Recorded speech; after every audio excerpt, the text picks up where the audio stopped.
Hello ফ্রিয়ন, MS রান্নাঘরে আপনাদের অনেক অনেক স্বাগত জানাই। আজকে আমরা বানাবো মুগের ডাল দিয়ে মাছের মাথা রান্না। এই রেসিপিটি কিন্তু খুবই অসাধারণ খেতে হয়। এটা থাকলে কিন্তু ভাতের সঙ্গে আর কিছুই লাগে না। তো আপনারা অনেকেই এই রেসিপিটি জানেন, আবার অনেকেই জানেন না। তো আমার শাশুড়ি মা আজকে এই রেসিপিটি বানাবে। তো চলুন দেরি না করে ভিডিওটি স্টার্ট করি, আর ভিডিওটি সম্পূর্ণটি দেখার অনুরোধ রইল। তো তার জন্য দেখুন, প্রথমেই নিয়েছি 250 গ্রাম মুগের ডাল, যেটাকে আমরা ভালো মতো ধুয়ে পরিষ্কার করে নিয়েছি। আর এখানে নিয়েছি 3টি মাছের মাথা, যেটাকে ভালো মতো ধুয়ে পরিষ্কার করে নিয়েছি। তো এবারে চলে যাচ্ছি কড়াইয়ে। তার আগে গ্যাসটা অন করে দিচ্ছি। এবারে কড়াইটা ভালো মতো গরম হয়ে গেলে দিয়ে দিচ্ছি সরিষার তেল। তেলটি যখন গরম হয়ে আসবে, তখন ধুয়ে রাখা মুগের ডালগুলিকে দিয়ে ভালো মতো ভেজে নেব। গ্যাসের ফ্লেমটি লোয়ে রেখে এটা আস্তে আস্তে নাড়াচাড়া করে ভেজে নিচ্ছি। ভাজতে ভাজতে দেখবেন একটা দুর্দান্ত মুগের ডালের স্মেল আসছে।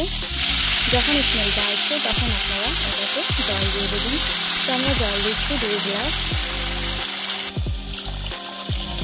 জল দিয়ে 10 মিনিটের জন্য ঢাকা দিয়ে রেখে দেব সেদ্ধ হওয়ার জন্য।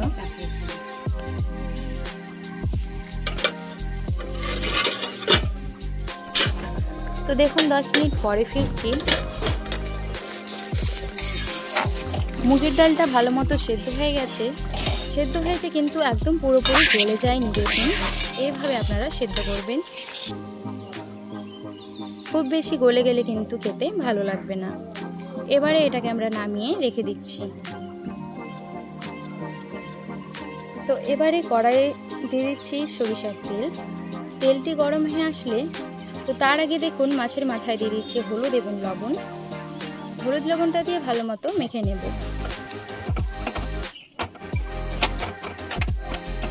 তো তেলটি আমাদের গরম হয়ে গেছে। এবার তেলে মাথাগুলো দিয়ে ভেজে নেব।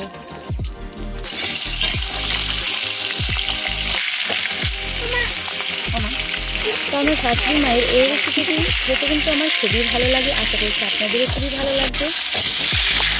অবশ্যই একবার বাড়িতে ট্রাই করবেন, আর কমেন্ট বক্সে জানাতে ভুলবেন না। এইভাবে ভালো মতো উল্টে পাল্টে ভেজে নেব। তো এগুলো আমাদের ভেজে নেওয়া হয়ে গেল। এবার তুলে নিচ্ছি।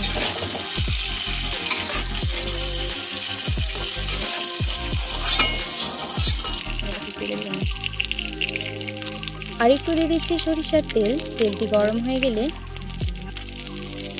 দিচ্ছি 3টে শুকনো লঙ্কা।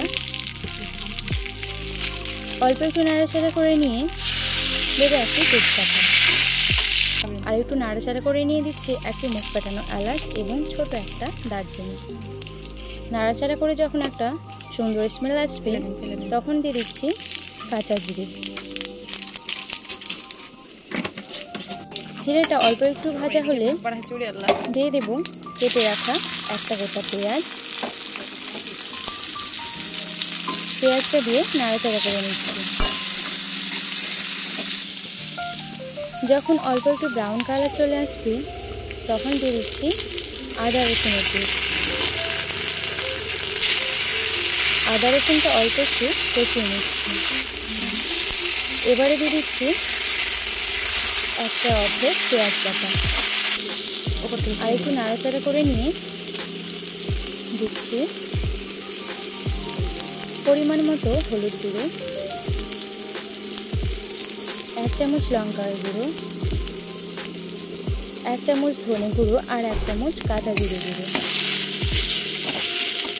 অল্প একটু নাড়াচাড়া করে নিয়ে দিচ্ছি স্বাদ মতো লবণ। লবণটা দিয়ে আরেকটু ভালো মতো মশলাটাকে কষিয়ে নিচ্ছি। দিয়ে দিচ্ছি অল্প একটু চিনি। চিনিটা দিলে কিন্তু স্বাদটা আরও বেড়ে যাবে। আর দিয়ে দিচ্ছি 2 কাঁচা লঙ্কা। ভালো মতো নাড়াচাড়া করে নিচ্ছি। এবারে যে মাথাগুলো ভেজে রেখেছিলাম, সেই মাথাগুলো দিয়ে আর একটু মশলাটাকে কষিয়ে নেব। ভিডিওটি ভালো লাগলে লাইক করবেন, চ্যানেলে নতুন হলে অবশ্যই সাবস্ক্রাইব করবেন, আর বন্ধুদের মধ্যে শেয়ার করে দেবেন। মাথাগুলো কিন্তু এইভাবে খুন্তি দিয়ে ভেঙে দিতে হবে, নাহলে কিন্তু গোটা গোটায় বেঁধে যাবে, খেতে ভালো লাগবে না। তো আমাদের দেখুন মাথাটা মশলার সঙ্গে কষানো হয়ে গেছে। এবার যে ডালটা সেদ্ধ করে রেখেছিলাম সে ডালটা মশলায় ঢেলে দিচ্ছি। ভালো মতো নাড়াচাড়া করে মিশিয়ে নিচ্ছি।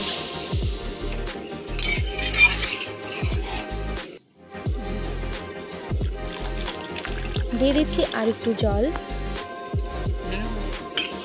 এবার এটা 5 মিনিটের মতো রান্না করে নেব।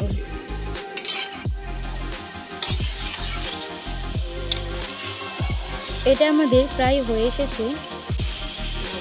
দেখুন ডালটা কিন্তু এখনো এইরকম আছে, এখনো খুব গলে যায়নি। এবারে ছড়িয়ে দিচ্ছি হাফ চামচ ভাজা জিরে গুঁড়ো, হাফ চামচ গরম মশলার গুঁড়ো এবং ছড়িয়ে দিচ্ছি হাফ চামচ ঘি। তো এই রেসিপিটি একদমই তৈরি হয়ে গেল। একদম গরম গরম ভাতের সঙ্গে এটা পেলে কিন্তু আর কিছুই লাগবে না। আপনারা অবশ্যই এই রেসিপিটি বাড়িতে বানাবেন আর বাড়ির সবাইকে খাওয়াবেন। তো ভালো থাকুন, সুস্থ থাকুন, আমাদের চ্যানেলের সঙ্গে সদা সর্বদা জুড়ে থাকুন।